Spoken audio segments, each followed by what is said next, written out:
महाराष्ट्रातले ज्या पद्धतीने उद्योग जे महत्त्वपूर्ण होते ते बाहेर घेऊन जाण्याचा आणि विशेष करून गुजरातमध्ये घेऊन जाण्याचा जो सपाटा केंद्रातल्या सरकारने आणि राज्य सरकारने केलेला होता, चांगले उद्योग, पर्यावरणाला पोषक उद्योग महाराष्ट्राला आले पाहिजे ही मागणी या बजेटमधून आमची आहे।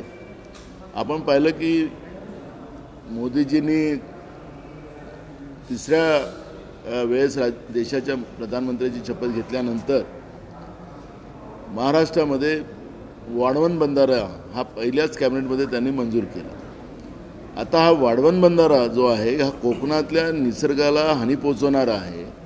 कोकणातली लोक त्याला मोठ्या प्रमाणात विरोध करतात आहे आणि जनमानसांच्या भावना या समजण्याची गरज आहे। आपण विकासाच्या नावाने आणि विशिष्ट माणसाला आपल्या मित्रांना फायदा देण्यासाठी पर्यावरणाची काळजी न करता महाराष्ट्राचं पर्यावरणच सगळं संपुष्टात आणायचं हा एक प्रयत्न सरकारने करू नये असं या बजेटच्या माध्यमातून आमची महाराष्ट्राच्या जनतेची इच्छा आहे। ओएसिस फर्टिलिटीच्या तज्ञांनी IVF उपचार पद्धतीद्वारे 1 लाखांहून अधिक जोडप्यांना मातृत्व प्राप्तीचा आनंद दिला आहे। मोफत अपॉइंटमेंट बुक करण्यासाठी आजच संपर्क साधा। दुसरा महत्त्वाचा प्रश्न आहे की रेल्वेमध्ये अजूनही महाराष्ट्र खूप मागे आहे। अजूनही महाराष्ट्राच्या अनेक रेल्वेच्या बद्दलची भूमिका मागण्या अनेक वर्षापासून आहे आणि त्यामुळे या बजेटमध्ये महाराष्ट्राच्या प्रत्येक कानाकोपऱ्यामध्ये रेल्वे पोहोचेल आणि त्या दृष्टिकोनातून बजेटमध्ये त्याला प्रोविजन मिळेल अशी अपेक्षा महाराष्ट्राच्या जनतेची आहे। दुसरा महत्त्वाचा प्रश्न की इरिगेशनमध्ये महाराष्ट्र दरवेळेस मागं पडत चाललेला आहे। निसर्गावर शेतकऱ्यांना अवलंबून राहावं लागतंय आणि म्हणून बजेटमध्ये इरिगेशनसाठी स्पेशल पॅकेज त्या ठिकाणी देण्याच्या बाबतचं एक धोरण केलं तर मग महाराष्ट्रातला शेतकरी सुखावेल ही भूमिका त्या माध्यमातून आमची या बजेटमधून आहे। आमची महाराष्ट्राची नव्हे तर देशाच्या शेतकऱ्यांची मागणी नेहमी राहिलेली आहे की शेतकऱ्यांचं कर्ज माफ झालं पाहिजे। मोदी सरकार जेव्हापासून या देशात आलं तेव्हापासून शेतकऱ्यांच्या आत्महत्या मोठ्या प्रमाणात वाढलेल्या आहेत। गेल्या 2 महिन्यामध्ये महाराष्ट्रामध्ये 1000च्या वर शेतकऱ्यांनी आत्महत्या केल्या असे आकडे पुढे आलेले आहेत। तर देशामध्ये सुद्धा हीच परिस्थिती आहे आणि म्हणून या बजेटमध्ये आमचं सरकारने शेतकऱ्यांचं कर्ज माफ केलं पाहिजे ही एक भूमिका रास्त भूमिका देशभराच्या अन्नदात्यांची आहे आणि रोजगार निर्मितीसाठी शेतीवर आधारित उद्योग उभे केलेत आणि त्यासाठी उपाययोजना सरकारने मांडल्या। तर मला असं वाटतं की त्याचाही एक मोठा फायदा या केंद्राच्या बजेटच्या माध्यमातून आपल्याला पाहायला मिळणार आहे। पण एक गोष्ट त्या ठिकाणी महत्त्वाचं आहे की आर्थिक तरतुदीच्या बाबतची जेव्हा आपण चर्चा करतो त्यावेळेस GST कायदा जेव्हा आणला त्या कायद्यामध्ये जी घटना दुरुस्ती करण्यात आली त्याच्यामध्ये केंद्र सरकारच्या कॅबिनेटला सगळे अधिकार देण्यात आले। विविध राज्याचे अर्थमंत्री त्या कमिटीचे सदस्य आहेत, त्यांनी शिफारस करायची। आर्थिक तरतुदी ज्या आहेत त्या आर्थिक तरतुदी या पार्लमेंटमधूनच केल्या जाव्यात, त्याचे अधिकार पूर्ण पार्लमेंटला असावे, केंद्रीय कॅबिनेटला नसावे। कारण की दर महिन्याला आपण आत्तापर्यंत GSTचा कायदा आल्यानंतर आपण पाहिलं की अनेकदा आर्थिक व्यवस्थेमध्ये मोठे सुधार करण्यासाठी नव्हे तर आपल्या मित्रांना फायदा देण्यासाठी जो प्रयत्न नरेंद्र मोदीच्या सरकारने केलेला आहे त्या आर्थिक व्यवस्थेमधले बदल यावेत जेणेकरून सर्वसामान्याला त्याचे अधिकार मिळावेत ही भूमिका या माध्यमातून आम्ही मांडतो आहे। या पद्धतीचा हा बजेट यावा आणि महागाईचा दर हा कमी केला गेला पाहिजे। कारण की आज आंतरराष्ट्रीय बाजारपेठेमध्ये कच्च्या तेलाचे भाव कमी असताना सुद्धा डिझेल आणि पेट्रोलचे भाव ज्या पद्धतीने वाढवले गेलेत, गॅस सिलेंडरचे भाव वाढवले आलेत, त्याचा परिणाम जनसामान्यावर जो पडतो आहे आणि त्याचे सगळे परिणाम महागाईच्या माध्यमातून देशाच्या जनतेला भोगावं लागतंय आणि म्हणून या बजेटच्या माध्यमातून महागाई पण कमी व्हावी अशा पद्धतीची भूमिका आमची आहे, काँग्रेसची आहे। शेतकरी सन्मान निधी जो आहे त्यामध्ये वाढ केली जाणार आहे असं ही बनियागिरी जी नरेंद्र मोदीजींनी चालू केलेली आहे की एकीकडे GSTच्या माध्यमातून शेतकऱ्यांना लुटायचं, त्यांना जे काही ट्रॅक्टर लागत असेल, त्याला लागणारं सामान लागत असेल तर त्याला 18% GST आपण लावता, डिझेलवर मोठ्या प्रमाणात GST लावतात आणि या माध्यमातून शेतकऱ्यांना खत असेल, रासायनिक औषधी असतील, या सगळ्यावर तुम्ही जे GST लावलेला आहे, शेतकऱ्यांना लुटताय. 1 लाख रुपये शेतकऱ्याकडून लुटताय आणि त्याला 6,000 रुपये देताय.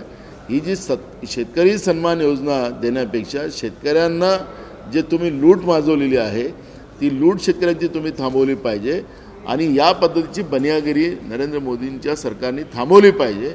ही भूमिका देशभरातल्या शेतकऱ्यांची आहे. आणि काँग्रेसची एक अत्यंत महत्त्वाची बैठक दिल्लीत आहे. काय बैठक आहे? बघा, आज आमचे संघटन महासचिव वेणुगोपालजी, आमचे प्रभारी रमेश चेन्निथलाजी, माजी मुख्यमंत्री पृथ्वीराज चव्हाण साहेब, आमचे CLP नेते बाळासाहेब थोरात, विरोधी पक्षनेते वडेट्टीवारजी, मी स्वतः, अशीच नसीम खान, असे 5-6 लोक या मीटिंगमध्ये आम्ही उपस्थित राहणार आहोत आणि येणाऱ्या निवडणुकीचं संपूर्ण प्लॅन त्या माध्यमातून तयार करणार. कारवाईच्या संदर्भात काही चर्चा होणार आहे? कारण राज्यसभा निवडणुकीच्या दरम्यान काँग्रेसच्या काही आमदारांनी वेगळी भूमिका घेतल्याचं समोर आलं होतं. त्या संदर्भात काही बघा, याच्यामध्ये एक टेक्निकल इश्यू आहेत, पण माननीय वेणुगोपालजींनी जी भूमिका मुंबईत येऊन मांडली त्याप्रमाणे जे कोणी 7 आमदार त्याच्यामध्ये आहेत त्यांच्यावर कारवाई हायकमांडने केलेली आहे. ते तुम्हाला येणाऱ्या निवडणुकीपर्यंत दिसेल. निवडणुका आता काही दिवसावर आलेल्या आहेत, महिनावर नाही. त्यामुळे आपल्याला थोड्या दिवसात हे सगळे परिणाम पाहायला मिळतील. अशा काँग्रेस पक्षाच्या मतावर निवडून यायचं आणि BJPला मतदान करायचं, अशा कुठल्याही क्रॉस वोटिंग करणाऱ्यांना काँग्रेस पाठीशी घालणार नाही. एक अत्यंत महत्त्वाचा मुद्दा पुढे आलेला आहे. ससून रुग्णालयाचा त्याचा पुन्हा भोगळ काढावा लागला आहे. ससूनमध्ये जे बेवारस रुग्ण असतात त्यांना निर्जन स्थळी सोडून देतात रात्री डॉक्टर, अशा प्रकारचा व्हिडिओ पुढे आला. त्याच्यावर मोठा वाद निर्माण झालेला आहे. यातच जे महाराष्ट्र विधिमंडळाचं शेवटचं जे अधिवेशन झालं त्याच्यातही ससून हॉस्पिटलचा मुद्दा आम्ही उपस्थित केलेला होता. सरकारला आम्ही सांगितलं होतं की हे ससून हॉस्पिटलमध्ये ज्या पद्धतीनं मग ड्रग्ज माफिया असतील, ललित पाटील असेल, पोर्चमध्ये जी दुर्घटना पुण्यामध्ये झाली त्या घटनेमध्ये सुद्धा ससून हॉस्पिटलमध्ये आरोपीला मदत करायची भूमिका झालेली होती. ही जी काही ससून हॉस्पिटलची जो कहाणी लिहिली गेलेली आहे त्याच्यात सरकारची मोठी भागीदारी आहे असं आपल्याला वाटतं. सरकारचाच त्याच्यामध्ये सहभाग आहे आणि त्याच्यामुळे सरकारच्या माध्यमातून ससून हॉस्पिटलला जे सर्वसामान्याला त्या ठिकाणी उपचार मिळायला पाहिजे ते नाही, तिथं पंचतारीख व्यवस्था निर्माण करून गुन्हेगारांना त्या ठिकाणी ट्रीटमेंट देणं, या पद्धतीची व्यवस्था त्या ठिकाणी केलेली आहे. आणि म्हणून सर्वसामान्य लोकांची हेळसांड होत आहे. जो व्हिडिओ आपल्याला पाहताय ते सर्वसामान्य जो माणूस होता त्यालाच त्या पद्धतीचं त्याला बाहेर फेकून देण्याचं पाप राज्य सरकारच्या आशीर्वादाने झालेलं आहे असं आमचं म्हणणं आहे. तानाजी सावंतांवरती भ्रष्टाचाराचे आरोप होत आहेत. त्यांनी सिक्युरिटी गार्डच्या संदर्भात जी प्रायव्हेट भरती केली त्यामध्ये घोटाळा झाल्याचं समजते. या अगोदर देखील धरणाचा प्रश्न झाला तेव्हा त्यांनी सांगितलं तर अशा व्यक्तीवरती आरोप होत असताना सरकारने काही कारवाई करायला हवी का? ससूनच्या यांना तानाजी सावंत पाठीशी घालतात असं तुम्हाला वाटतं? तुम्हाला तानाजी सावंत एकच नाही तर महाराष्ट्रातल्या मंत्रिमंडळामध्ये A to Z हे भ्रष्टाचारी व्यवस्था बसलेली आहे. हे आम्ही अनेकदा सिद्ध केलं, पुराव्याने सिद्ध केलं. तानाजी सावंत असतील, त्यांच्या त्या ॲम्ब्युलन्स असेल, ॲम्ब्युलन्समध्ये भ्रष्टाचार झाला, आता गार्डामध्ये भ्रष्टाचार झाला. पण मी तुम्हाला सांगतो की शेतकऱ्याच्या नावाने ज्या काही योजना दिल्या जातात, डायरेक्ट DBT दिली जाते, त्याच्यातही भ्रष्टाचार कोट्यावधी रुपयाचा सरकारने आणि मुख्यमंत्र्यांच्या सहमताने केला गेलेला आहे. भ्रष्टाचाराच्या अनेक प्रकरणं आम्ही विधानसभेत मांडलेत. अदानीला दिलेल्या प्रॉपर्ट्या असतील, त्याच्याबद्दलच्या असतील, पण सरकार त्याच्याबद्दलचं उत्तर द्यायला तयार नाही.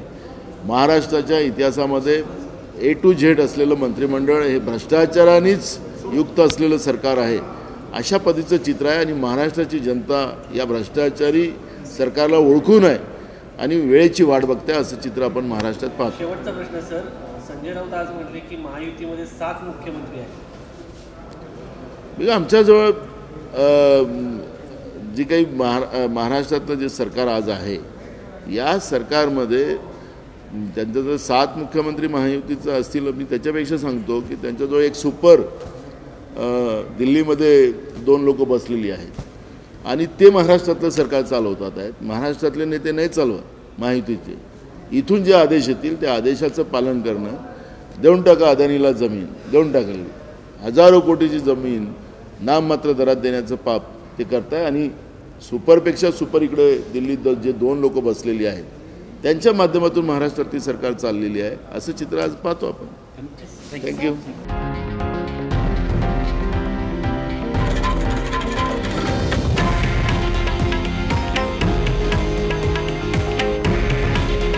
हे आहे देशातील नंबर 1 न्यूज नेटवर्क आणि आपण पाहत आहात TV9 मराठी.